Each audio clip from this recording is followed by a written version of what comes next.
કેમ છો? હું આવી ગયો છું હાલમાં અત્યારે મોરબીની સિટીમાં. તો પહેલાં તો આપણે આગળ જતા આપણને એક શખ્સ બતાય છે. તો પહેલાં તમે કહી દો હાલમાં મોરબીમાં જોવાલાયક એવા સ્થળો જેમ કે નગર દરવાજો મોરબીનો ફેસિલિટીમાં કહેવાય, બીજું ગ્રીન ચોક, બીજો ઝૂલતા પુલ, હાલમાં કે દરબારગઢ પણ છે અને વાઘમેલ છે, મણિ મંદિર છે, જોવાલાયક સ્થળો. તો એમાં આપણે વાત કરીએ તો ઝૂલતા પુલની. તો કેમ કે હાલમાં કે ઝૂલતા પુલ અત્યારે હાલમાં તૂટે છે, તો આપણા શખ્સને માન્યતા છે.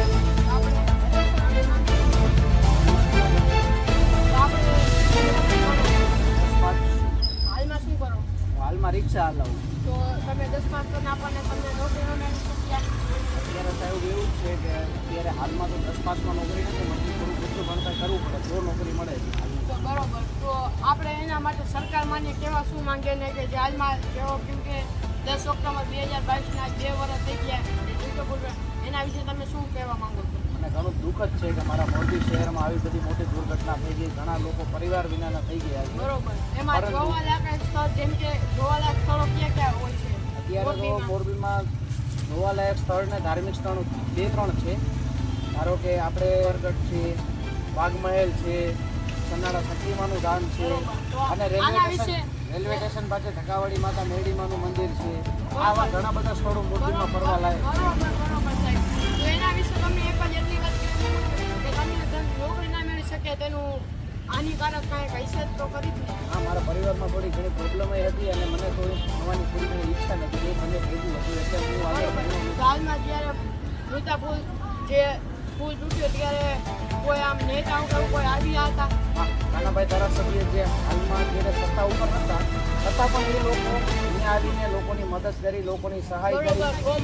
જેમ કે પીએમ મોદી સાહેબ કે વડાપ્રધાન કે ભૂપેન્દ્ર પટેલ એ પણ કોઈ કોઈ હા, એમાં કોઈ હાજર નહોતા પણ એમને પણ જે મરી ગયા લોકોને ઘણી બધી સહાય કરાવેલી છે.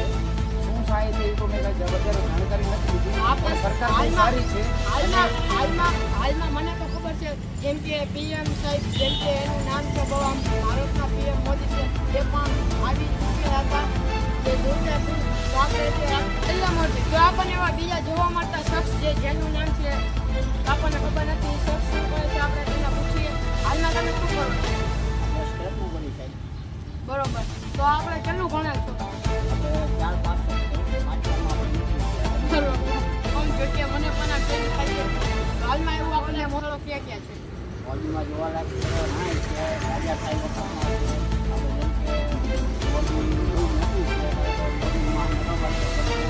આ તો પહેલા આપણે મહાનગરપાલિકા વિશે તમે શું કહેવા માંગો છો? મહાનગરપાલિકા મને બહુ આનંદ આવ્યો છે. અને આ સરકાર મારી જે મતરૂપ હોય, મારી એટલી જ વિનંતી છે કે જેનો કોઈ પણ આશરો ન હોય ને એને લીધે કંઈક રહેવા માટે આશરો નહીં. આ તો આપણે આમાં બીજા શખ્સ જ્યારે જાય છે જે પણ કોઈ હોય તેના શખ્સને જ્યારે જાય તમે એમાં માટે અભિનંદન છો ને? અભિનંદન. તો હાલમાં આપણને એવો જે જેનું આપણે આખું નામ શું છે?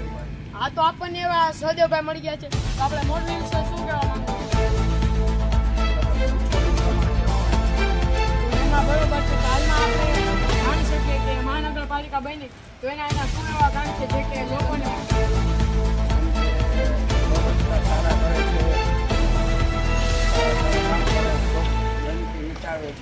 બરોબર. તો હાલમાં એવા મોટા જોવાલાયક સ્થળો જેમ કે મેં 2 થી 3 શબ્દ પાસે પૂછ્યું તમને એવા જોવાલાયક સ્થળો મળ્યા પણ તમને કોઈ અમારે અહીંયા ત્યાં મણિ મંદિર છે, દરબારગઢ છે, તે જોવાલાયક સ્થળ છે. હા, બરોબર. હાલમાં તમે શું કરો છો?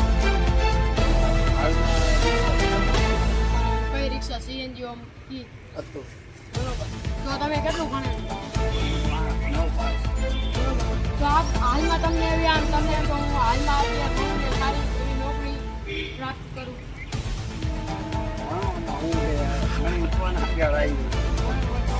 એવા અમને એવા વિષ્ણુભાઈ શખ્સ કરીને મળ્યા છે થોડી વાર પહેલાં જેમ કે એ કીધું કે હું 10 પાસ છું અને મેં સરકારી નોકરી ન મેળવી શક્યો ને એવા અમને ઘણી ઘણી બાબત કીધી. તો આપણે અત્યારે આગળ જઈએ છીએ આ વિશે સમાધાન કરી તમને કાંઈ ખૂબ ખૂબ અભિનંદન.